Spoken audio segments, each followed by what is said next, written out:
Indian independence and partition.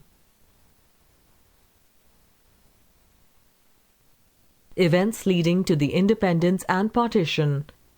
The British government adopted the policy of repression to crush anti-British movement against the repressive Rowlatt Act of 1919, which empowered the government to arrest and imprison a person without any trial. Hartals were held in some places which led to violence. Two popular nationalist leaders had been arrested in Punjab. To protest against the arrest of their leaders, a public meeting was held on 13th April 1919. General Dyer, the military commander of Amritsar, had banned all public meetings. Jallianwala Bagh tragedy.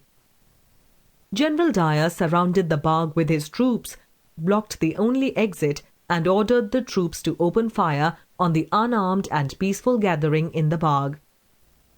The shooting continued till there was no ammunition left. Nearly 400 people were killed and over 1,000 were injured. Many jumped into the well in the Bagh to escape the bullets as there was no way out. Martial law was proclaimed in Punjab. During this period, people were humiliated and tortured. The inhuman treatment of the Indians shocked the entire nation.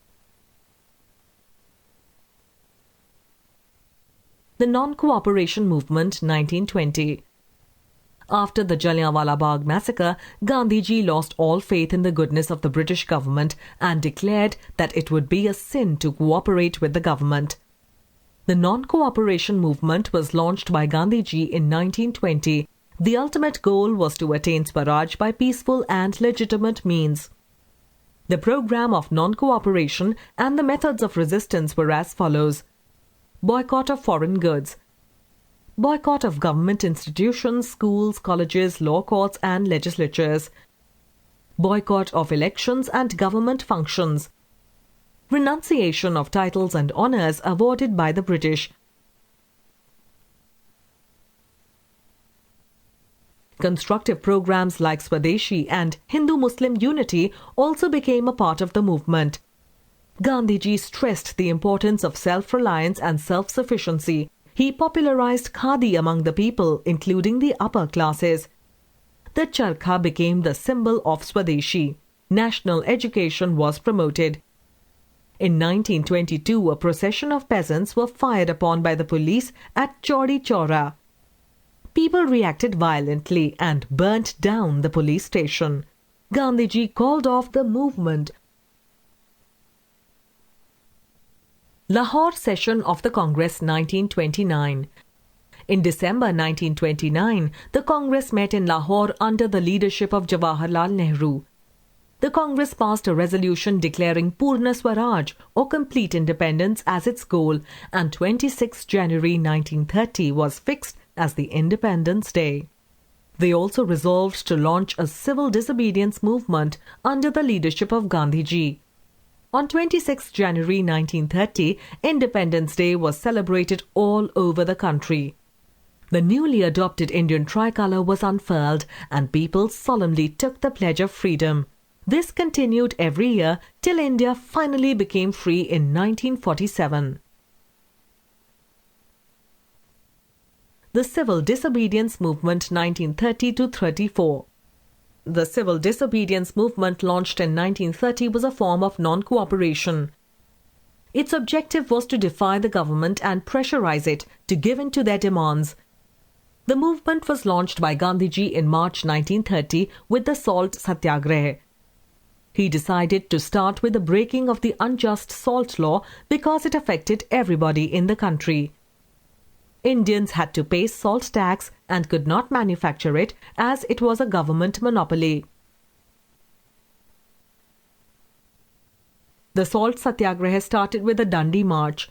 Gandhiji set out from Sabarmati Ashram with 78 followers on a 385-kilometer journey to the coastal village of Dandi. Thousands joined him on the way. On reaching Dandi, he picked up some salt from the beach. This act symbolized the defiance of the salt law. The civil disobedience movement spread rapidly. It included violation of laws, refusal to pay taxes, boycott of foreign goods, hartals, demonstrations, and picketing of shops selling foreign goods.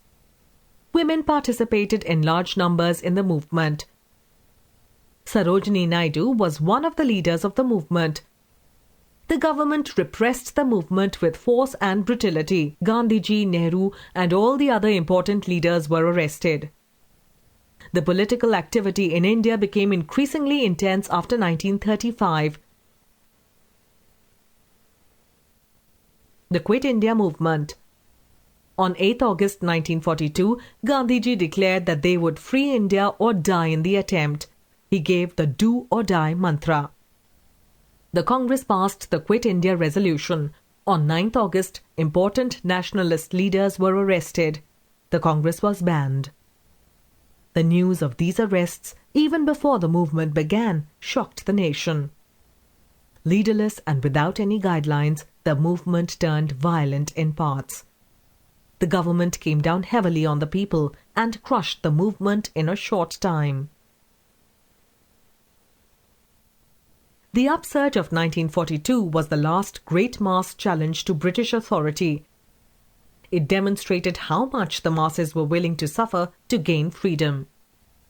It was clear that the days of the British government in India were numbered.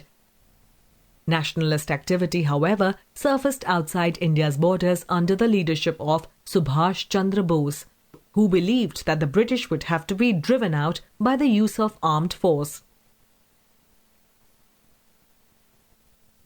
The Indian National Army. Subhash Chandra Bose resigned from the Congress in 1939. He formed a new party called the Forward Bloc. He wanted to join hands with Britain's enemies. He was arrested, but he escaped to Japan. He took on the leadership of the Indian national movement in East Asia and became the supreme commander of the Indian National Army, INA. The INA crossed the Indo-Burma border with the Japanese army and liberated Imphal and Kohima. However, Japan was defeated in World War II, and it is generally believed that Subhash Chandra Bose was killed in a plane crash on the way to Tokyo, but is still celebrated in India for his heroism. In February 1947, the British government declared that power would be transferred to the Indians by June 1948. Lord Mountbatten, the British Viceroy, prepared a plan for transfer of power. Indian independence and partition of India.